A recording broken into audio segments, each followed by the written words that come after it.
sentence.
everybody. He's running for president, and he has the right to run to the end if it's okay with. First of all, everybody here's the whole deal. He doesn't have a right to stay in. First of all, hold on. First of all, everybody has the right. Hold on. Everybody has the right. Hold up, Bloomberg. Is he gonna drop? No. First of all, you can't win. Okay, hold on. Stop. Hold on. So first of all, I don't know what. That's always the conversation. There has been always. First of all, it hasn't always been the conversation here. This has been the conversation forever with Bernie Sanders. No. With who? With who? Why is he? No. With who? Why is he this? No. With who? Roland, with who? In general. No. I don't do general. I do this show. And so what I don't do. What are you asking right now? No, what I'm asking right now is a very basic question. You're asking when is he going to No, I'm not. No, that's not. No, what I'm asking is if you have been blown out in multiple states. 10 counties. Okay, I'm reading in 9 states, you only win 10 counties. Okay, that means that you're getting embarrassed every week. The question I asked is, and I'll ask you, Eugene. The question is, I'm asking Eugene. When is he dropping I'm asking Eugene. First of all, she didn't answer. She's finished. Okay. I'm asking Eugene. Do you reach a point, Eugene, where if you keep getting blown out, you actually are losing leverage, or do you drop out, realizing the path is getting smaller? So the thing is this. I think we have a situation here where Bernie's kind of drunk on his own celebrity right now, all right? He's drunk on his own celebrity. He doesn't have a pathway forward, but his folk around him, the team around him, Talcum X and crew, they're trying to figure out, what is their next step, right? What is their next step? They're lost right now. They're 3 weeks without a primary. Biden's delegate count is insurmountable. I mean, because of the way the system is. What's your point, though? My point. Excuse me, he's talking. Go. My point is that because I want to finish your point. I went through this as a Ron Paul supporter against Mitt Romney in 2012. Right. Bernie has a right to stay in until the end, but. Wait. As a former party official, the party has a right to form around Joe Biden as a presumptive nominee and move forward without him and pick him up along the way. But Bernie doesn't have a pathway forward, but he does have a right to stick in and stick it through. He loses his power and leverage the longer he stays in. Because what's he going to do with those delegates? What is his power? He waits to the end to get to the DNC. Well, his power he will be powerless because one second. Scott is talking. I shut him up when y'all were talking. Finish your point. Got too many opinions over there. Finish your point. Go. He loses his leverage if he holds on and stays in the race into the DNC. Right now, he can get out, use his delegates, and negotiate for something of value for himself, his state, or whatever, basically. Every day he stays in and doesn't unify behind Biden to go after Trump, right? He's becoming powerless or less powerful. The question I'm going to raise is here because, again, here's the deal. When you said Bernie has a right to stay in, every candidate could. Warren could have stayed in. Bloomberg could have stayed in. Buttigieg could have stayed in. Klobuchar could have stayed in. Kamala. Harris could have stayed in. Booker, Castro. I can go down the line. Hell, Delaney, Bennett, all of them.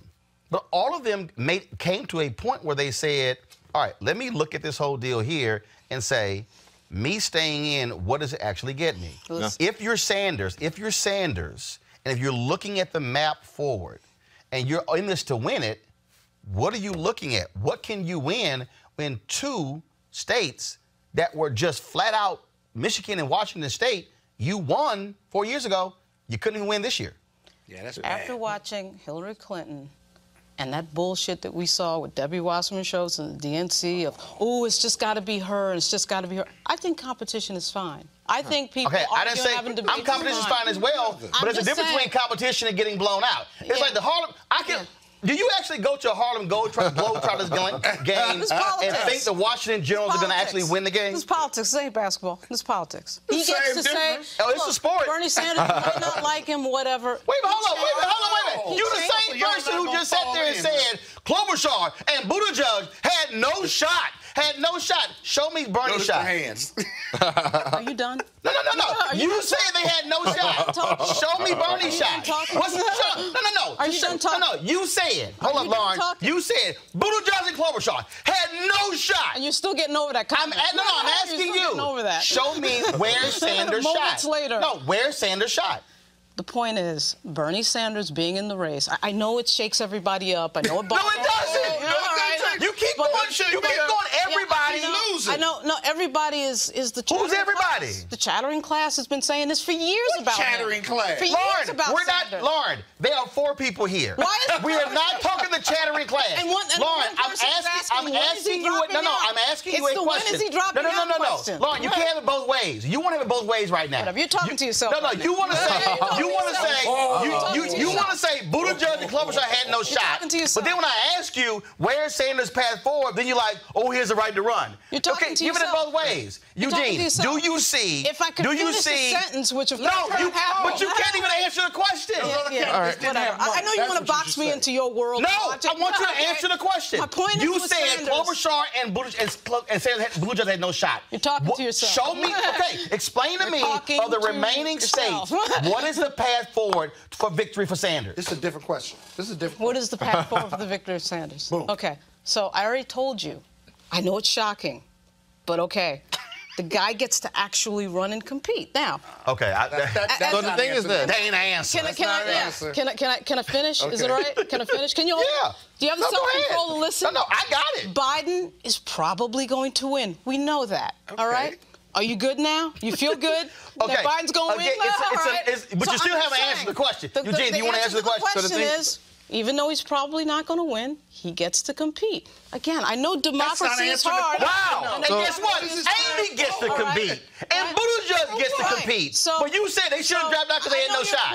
I know your question. This is hilarious. Basically, your question is, when is he dropping out? No, actually, That's your real question. No, actually, what my question. First of all, that's your real there's question. no real question because I asked the real question. The real question is for you to sit here and say, okay, of the 28 remaining states or whatever, here is the path forward. We know that. So what you're really saying is there is no path forward. So what the hell you want to stick around? Go ahead, Eugene. I had a friend that was a big Newt Gingrich supporter, right? And he used to always say to me, the one thing you can tell when a campaign is dead when they start talking about a movement and not a campaign, right? And so I think the real question is, how do Bernie Sanders supporters define victory? And I think Scott made a very indirect point earlier.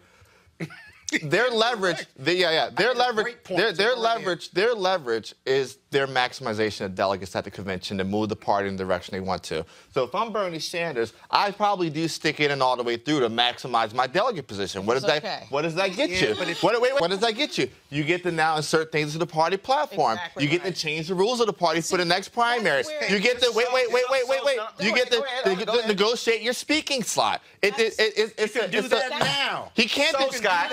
Hold on, Scott. But promises are promises, but delegates force on the floor is totally different. Scott, as we both hold on, Scott, and Scott, to that particular point. When you drop if you do that, you do exactly what Reverend Jackson articulated in 1988. Booyah. And so the point is this here: right. if you're the Sanders campaign, then that's exactly what Reverend Jackson did. But that's exactly it. What are you talking about? Reverend Jackson did exactly that in 1988. Did you hear what I said? I said he had no chance. Who?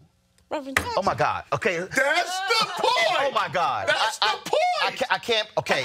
Okay, my God. Hold up. Stop. Hold up. I need to unpack this here. Wait a minute. I need to unpack this here. So you said Buttigieg and Klobuchar had no shot, but we look at the man. We showed you how Sanders has been getting drilled the last 3 weeks, which really means he has no shot. But you're like, well, but he has the right to run. But they had the right to run. But then I'm explaining what Reverend Jackson did, and it's like, well, but he had no shot. Duh! When you have no shot, that means that you stay in for an ulterior motive. So what Reverend Jackson did, by staying in, he articulated why he stayed in, did exactly what you just said.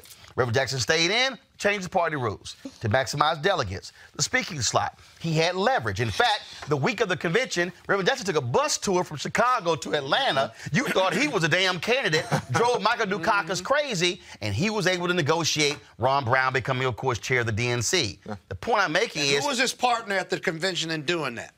It was actually also Dr. Ron Walters and also Harold Ickes. Okay. If you're Sanders, and what I'm saying is, if you're the Sanders camp, that's actually what you articulate. Yeah. What you say is, when you ask the question, why are you staying in? That's what you do. Yep. You do the exact same thing Reverend Jackson did in 1988. Because what Scott knows is the guy knows at the conventions, you know, the world sees the 3 days of television. But the real work of the convention is what goes on during the day and what goes on the week and a half before the convention. We have the platform committee and the rules committee and the nomination committee. All the committees are meeting and they're formulating the rules for the party for the next 2 to 4 years. Right. And hear me out, though. My point is, because unifying behind Biden and going after Trump earlier versus later, that it's important for Sanders to get out of the race and continue to negotiate, or before he gets out of the race, negotiate for all those points. Because if Biden's going to not be the nominee, then Biden and the DNC can negotiate with him whatever they want to negotiate with him. He doesn't have to stay in to the end. Hold on, because to moderate Democrats and Biden supporters, I'm not a Biden supporter per se, but to that group of people, he gets more by leveraging his delegate getting out now. His only leverage is there's two things, Scott. His only leverage is delegates at the convention. And the second thing, these primaries are going to happen either way. So if something's going to happen either way, and I'm already on the ballot, my name's already there, and I'm going to go through it, it makes sense for me to see it all the way to the end. Maximize my delegate leverage. Maximize my delegate leverage. And Scott, the DNC's not going anywhere. The reason is Listen. How did the last DNC chair vote go? It came very close between him and Tom Perez and Keith Ellison. Tom Perez and Keith Ellison. Here's why. Ellison was the Sanders candidate and didn't win because they didn't want that voice in the party, quite frankly. But Sanders has forced, just like Eugene just said, the reason is superdelegates. Sanders has forced a conversation that we wouldn't even having about certain strategy issues. Right now, whether he gets out. The only reason. Later. Here's the deal. Senator Bernie Sanders, first of all, is not a Democrat. Independent, running as a Democrat. No, wait. Goes back to independent, not running as a Democrat. He's 78 years old. You hear the criticism about legislation. Here's the reality. This is his swan song. Yep. And this being his swan song, this is all he has. The reality is this here. Just very basic. Answer this here. Would Senate leaders be listening to Bernie Sanders if he wasn't a Democrat, was not running for president? No, because they wouldn't need to. The threat with Bernie Sanders right now is that he has an army of supporters across this country that are currently activated. It's not like there was like 2 years ago where, you know, he might run for president, he has a following. Right now, people are tuned in. So Bernie Sanders says, okay, you know what? Y'all don't want to listen to me. I'm gonna actually, you know what the perfect example is? 2008, during the middle of the campaign, Hank Paulson had cut a deal with both sides of Congress on a bailout. What happened? John McCain comes in, blows it up. Goes to supporters, blows up the deal, so that Hank Paulson then has to go to Nancy Pelosi and cut the deal rather than with Republicans in the U.S. Senate. Bernie Sanders has the possibility to do that exact same thing right now when it comes to dealing with this coronavirus and other things that are moving through Congress. Hold on, but if he does it now or later, he doesn't lose that leverage. Yes, he does. He merely activates. He activates those Bernieites for Biden, and that's what the party and Biden want him to do. But no, he doesn't. Here's the deal. Here's the deal. First of all, he knows that even if he stays in, he can raise $30 million next month. He can raise $30 million in May. No. What I'm saying is, what I'm saying is, when you look, when you look at the other campaigns, the other campaigns also made practical decisions because they had to drop out because their money was drying up. I said that earlier. So what you're dealing with now is, so if you're Sanders, and what I'm saying is, if you're the Sanders camp, just say it. What you should say is, we're going to stay in this all the way to the end. This is exactly what our strategy is. We're not going anywhere. But fine. And what I'm saying is, you go ahead and say it. First of all, they're going to assess their campaign. Well, but again, though, I hear what they're saying, but my whole deal is, if you want to use the Reverend Jackson playbook, and understand, to all people who are watching at home, okay, all people right now who want to dismiss Reverend Jackson, let me remind you, the Reverend Jackson playbook that he ran in 1988 is what created the opportunity for Obama to win in 2008. That was 20 years of being able to change the rules. So don't think for a second that if you drive it out to the convention and you maximize your leverage, you can't impact what happened 20 years later. Last story here, folks. I keep telling y'all, well, we know what the hell. You know what time it is. You know what time it is. No charcoal grills are allowed. I'm white. I got you, huh? Illegally selling water without a permit on my property. Whoa! Hey! Give us your don't live here. I'm uncomfortable. Okay, normally I do not show videos of children fighting. But you're okay, going to. I'm not done. Normally I don't show videos of children fighting. But when you have a little white kid who decides to roll up on a grown black woman and yell the N-word at her, and then, being a black mama, she says to her daughter, not her son, get on this. I'm sorry, I just could not resist myself.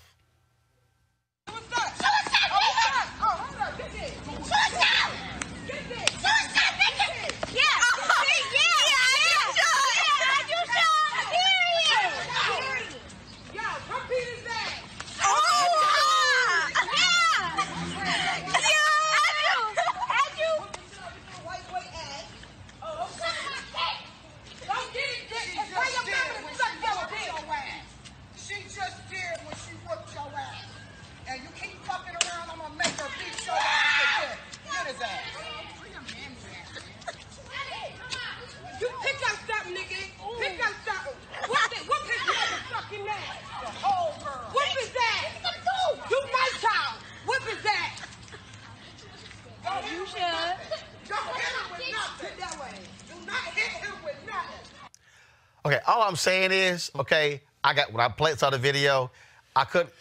You ought to be ashamed of yourself. When she was like, get this. Yeah, no, listen, you dropped. She said more than that. Let it be known. Get this. You dropped that word. There are no rules and everything's suspended. Look, we played the only rule is to throw hands. Now look, Scott made a pledge earlier. I do think for the culture, if anything happens from that video, I think Scott should defend that kid and that lady. Scott, from a litigation standpoint. The mama was like, I ain't dealing with that. Get this. Yep. Okay. Like we said, handle my light work. There were crimes committed in that video. Okay, what were the crimes committed? It sounds like self-defense to me. Hate crimes? Assault. These kids couldn't have been more than, what, 6, 8, 10 years old? Right. There's a juvenile justice system.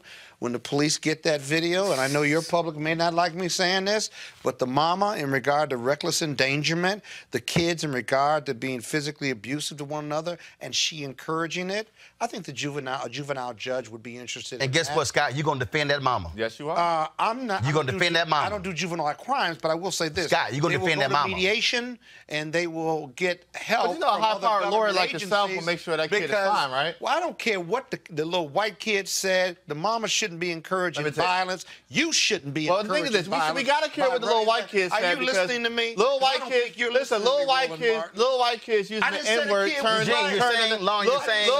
Little white kids using the N-word, turning to grown white men using guns and using the N-word. So we got to care about what reprimanded. She should have took that kid home. He was reprimanded. He was. Yeah, well, he got his butt kicked. He was reprimanded. That's a reprimand. Didn't stop him from keep coming. But what I'm saying is, we shouldn't, no matter what the basis of violence is, it shouldn't be encouraged, and you shouldn't be running videos like that, because inherent and indirectly or directly, you're encouraging violence about between young people, one black, one white. Now stop. Say all of that. You did it. Yes, because I'm letting him finish his point. Because I'm right. Have you seen it? Because all the folks, he just did. Because all the folks on YouTube, Facebook saying that's bullshit, Scott saying. That's why I let him finish it. Regulated by somebody on the internet. You ought to be regulated. You done? Any other comment on this? Government Scott down there. Really? Any other comment on this here? Hey, run that shit back. I'm not watching it. Don't run it back. Run that back. Run it back.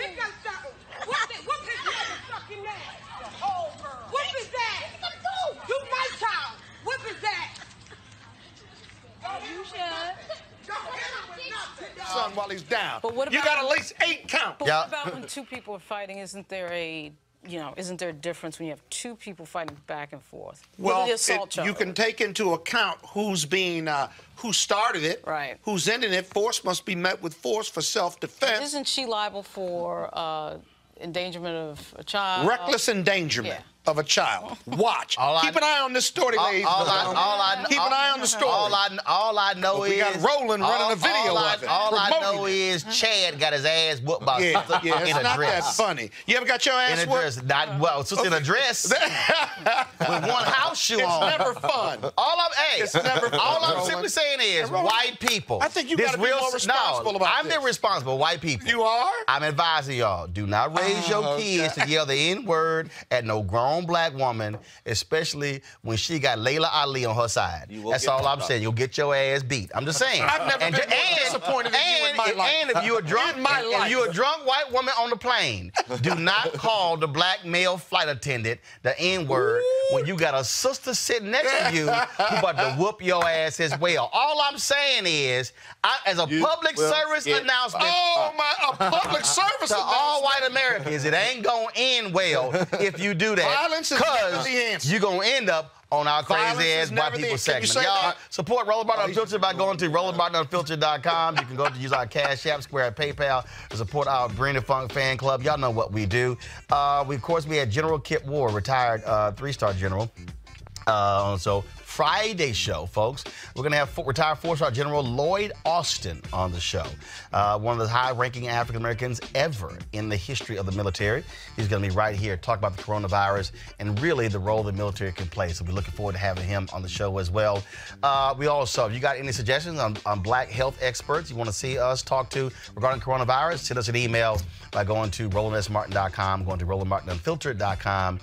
You can join us. I want to thank our panel, Scott, Eugene, Lauren. I want to thank Steve Perry, Bill Spriggs, as well as General Kip Ward for being guests as well. All right, y'all, we got to go. I got to go give Scott some lessons on being a black man in 2020. Holla!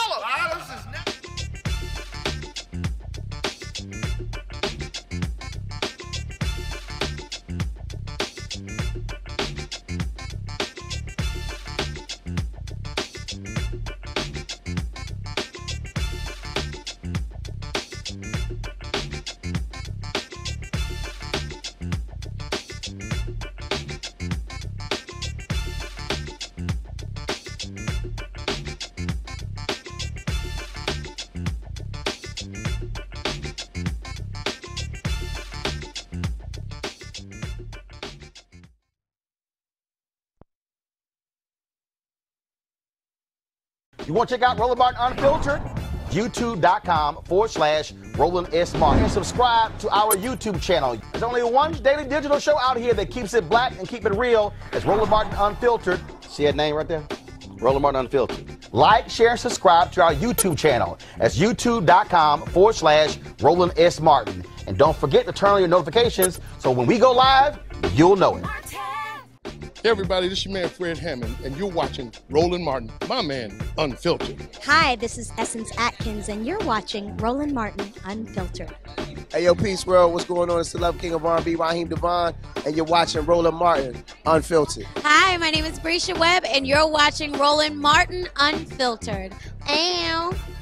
Well, I like a nice filter usually, but we can be unfiltered. What's going on? This is Tobias Trevelyan, and if you're ready, you are listening to and you are watching Roland Martin Unfiltered. What's up? I'm Lance Gross, and you're watching Roland Martin Unfiltered. Hi, this is Cheryl Lee Ralph, and you are watching Roland Martin Unfiltered. I mean, could it be any other way? Really? It's Roland Martin.